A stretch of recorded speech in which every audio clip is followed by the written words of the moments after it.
Hi, I'm Dr. Carneal Farquharson, and today we'll be discussing the health burdens of hurricanes and other natural disasters.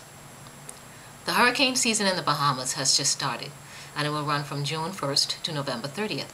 For the most part, Bahamians have been lucky overall in escaping the brunt of most major hurricanes in the Atlantic. However, a few islands, namely Eleuthera, Grand Bahama, and Abaco, have suffered some damage over the years. This year's season is predicted to be active to extremely active, and it's predicted that about 8 to 14 storms will develop. With changes in climate due to global warming, this can be absolutely true, as the storms tend to be more severe and more frequent when the oceans are warmer. We have already experienced some intensely hot days so far, and this is expected to continue. Bahamians tend to be quite laid back when it comes to hurricane preparation. This could be partly due to escaping so many storms in the most recent past. However, some persons feel that a 2 to 3 day warning is more than sufficient to prepare. Now, this may be adequate for the physical preparation for hurricanes, like relocating, preparing the building, making safety arrangements, as well as stocking up on food and water. However, what about the mental and psychological issues that could develop in the event of a disaster? Yes, we are all pretty aware of the immediate physical effects of a hurricane or flooding. The most common includes acute gastroenteritis, as well as injuries from, say, fallen trees and debris.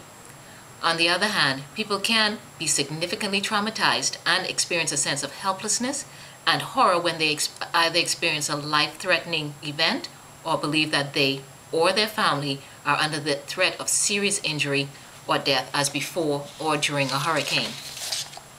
Hurricanes can also cause great destruction to property and businesses, resulting in loss of jobs and income, thereby making it difficult for persons to be able to maintain their income and survival and be able to support their family. If a person is not prepared for such a turn of event, this can be emotionally and psychologically devastating. Psychological aspects of disasters can have a mild, transient, or more long-term severe effects. The more mild psychological distresses include difficulty concentrating, confusion, unwanted thoughts or memories of the event, in this case a hurricane, distrust or withdrawal from daily activities. Some persons may even experience physical symptoms like headache, muscle tension, fatigue, gastrointestinal symptoms like nausea, vomiting, diarrhea, as well as difficulty with sleeping and changes in appetite. For most people, these can start immediately, but can resolve within a few weeks to a few months. However, it can persist for up to a year. The more severe symptoms include post-traumatic stress disorder, depression, and other anxiety disorders. There may also be an increase in the use of alcohol or drugs, domestic violence, or violence against others. These tend to be more long-lasting and more difficult to identify and therefore more difficult to treat. Psychological health problems can also result in worsening chronic health conditions like diabetes, heart disease, and high blood pressure, as persons may begin to neglect their physical health. There are several things that can affect how a person will respond during and after a hurricane. A person's age, income, and social support are a few of the very important factors.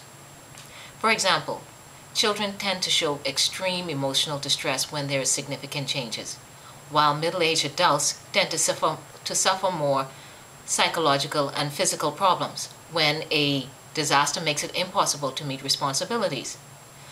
Older adults most often show physical and mental health problems when pre-existing limited income, limited health, and poor social support causes inability for them to effectively cope.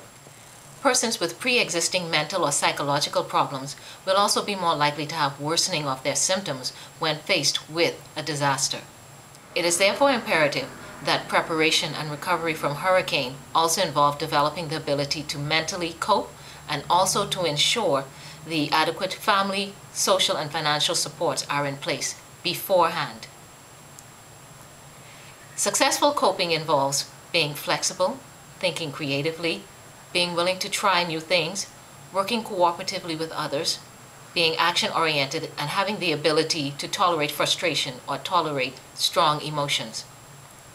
Persons should also educate themselves on social and family support that are available within their area or island.